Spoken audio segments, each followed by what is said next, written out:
जय श्री जगन्नाथ। बेताल विक्रम एबे आमे 23 नंबर कहानी शुणा। राजा पुणी सिंहसपा वृक्षरु सबस्थित बेताल को कांधरे पकई चलने आरंभ कले। ता पूर्व बेताल नाना प्रकार विकृति देखला किंतु राजा जमा भयभीत हेलेनी, ताकू नहीं चलले। तापर बेताल कहला, तुम से अनुचित कार्य एत दुराग्रह कहीं कर तमर श्रम विनोदन तुमको मु गोटे कहानी कहबी। सी गोटे कहानी पुणी आरंभ कला। कलिंग देश में शुभावती बोली गोटे नगरी थिला। सेठी प्रद्युम्न बोली जने बहुत बड़ जने राजा थिले, से बढ़िया राज्य शासन करथिले। तो सेई नगर रे गोटे प्रांत रे राजा यज्ञस्थल ना बोली गोटे ब्राह्मण शासन प्रतिष्ठा कले। तो सेई ग्राम रे यज्ञसोम बोली जने महाधनी ब्राह्मण गोटे वास करथिला। यज्ञसोम से वेदरे पारंगम थिला, देवता अतिथि को भक्ति करुला, पूजा करुला, बहुत यज्ञ करथिला। वृद्ध अवस्था तार गोटे पुत्र जात है।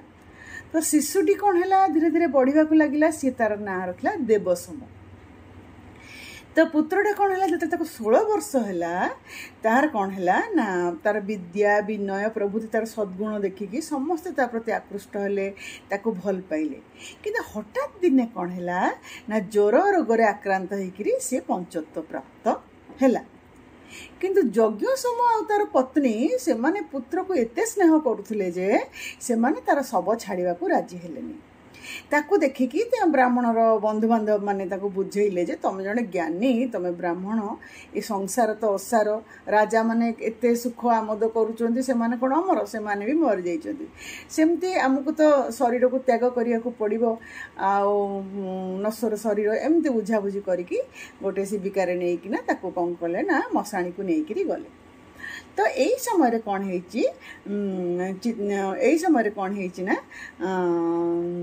गोटे तपस्वी गोटे श्मशान गोटे शिव भक्त तपस्वी गोटे गोटे आश्रम करके रोला। सी बहुत वृद्ध हो जाइए आ तपस्या करी देह पूरा दुर्बल हो जाता। तो तांकर जो मस्तक थिला मस्तक जटा पिंगल वर्ण धारण कर पिंगल वर्णर जटार भार थिला।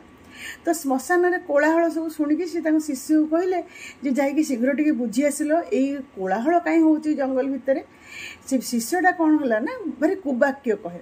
से गुरुंर आदेश शुणिकी कहला मु जाइपारिनी, मोर भोजन बेला गड़ी जाऊँ, तुम निजे जाइए बुझ। तो ए गुरु क्रुद्ध हेले, कहले हरे मूर्ख आ धिक तते बोली कहीकि तू गोटे पेटू तते धिक आ कहीकि सी कौन कले ना सी पुणी कहला जे अरे जराजीर्ण वृद्ध तुमको धिक, मु एणिकी तुम शिष्य नहीं कि तुम मोर गुरु नुह, हे मु गली बोली कहीकि सी भिक्षा पत्र नहीं कि तुम तुम भिक्षा पत्र नहीं कि बुल बोली कही से पड़ेगा। दंड भिक्षा पात्र सब फिंगी देकी से पड़ेगा। तापर तपस्वी कौन कले ना हसी हसिकी आश्रम रू बाहर की गले, जो ब्राह्मण बालकटार शव दाह रखा जाइतला सेठी गले। समस्त से कांदुले। इड़ा देखिकी से जराग्रस्त तपस्वी ता शरीर रे प्रवेश करने को इच्छा कले। सी तापर गोटे निर्जन स्थान को जाइए उच्च स्वर रोदन कले। तापर पुणी नृत्य करने को लगिले।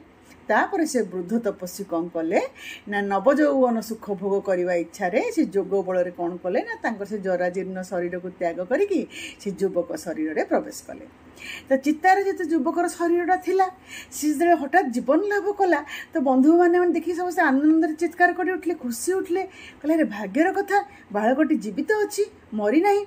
तो ब्राह्मण बालकर शरीर रे थिबा से योगेश्वर तपस्वी से मानन कहला जे मोर मृत्यु हो जाइतिला आ भगवान शिव मते जीवन दान देइचंती, सेतिपई से कहिचंती जे मु जाइकी पाशुपत व्रत धारण करिवि, तेणु मुझे रही गोटे निर्जन स्थान को जाइए व्रत करी ना मो प्राण रही। या कहीकि चले तुम मैंने घर को जाओ मु जाऊँगी बोली कहीकि बंधु बांधव मैंने हर्ष भी खुशी भी थे, दुख भी थे, से सब घर को फेरीगले।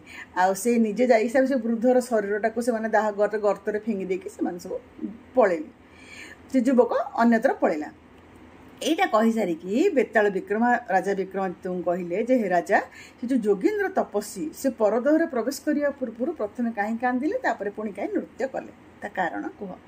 सी कहले राजा मनोहर त्याग करी कहले जे हे बेताल से तपस्वी प्रथम भाविले जे ये जो मोर शरीर मत एत सिद्धि देइची मोर पितामाता बाल्यकाल शरीर को लालन पालन करथिले आज मो से शरीर को त्याग कर दउची या चिंता करिकी जे देह प्रति जो श्रद्धा थिला सेति से प्रथम रोदन कले किंतु परे यौवन प्राप्त होगाकू जाउची नूतन शरीर पशुंट फल से आहरी अधिक तपस्या करें अधिक सिद्धि लाभ करेंगे यही खुशी सी कौन कले ना आनंद नृत्य करते राजा उत्तर शुणी से बेताल पुणी थे सिमसपा वृक्ष को उड़ीगला 23 नंबर कहानी सरला आ 2टी कहानी रही 24 नंबर कहानी परवर्ती भिडियो सुनिबा।